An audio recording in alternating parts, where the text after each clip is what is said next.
key points here, and some of these actually touch on many of the points that have been raised by the other panelists. And if I can just take you back to when I started this work, I was asked by the Asian Development Bank in 2006 to go to the Solomon Islands and draft a new company law. They were suffering from an old piece of legislation, although it was reasonable enough when it was commenced, it didn't really fit their economy. So I thought, this is great, you know, I'm a corporate commercial lawyer, this will be great fun, and pretty excited about the law. So we drafted the necessary, you know, policy documents, and then it was time to consult on them. So I got in one of the canoes and started visiting the islands and talking to people about company law reform.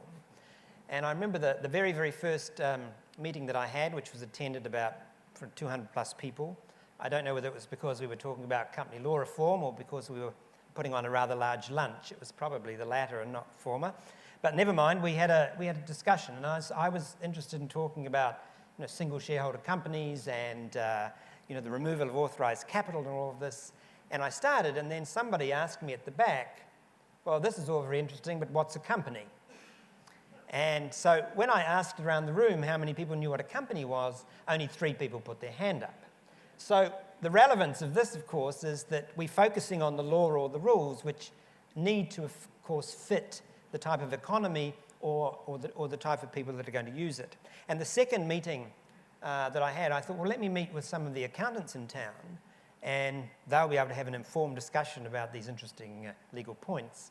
But in fact, they said, we're not interested in talking about the law, couldn't care less about the law, we're only interested in the registry.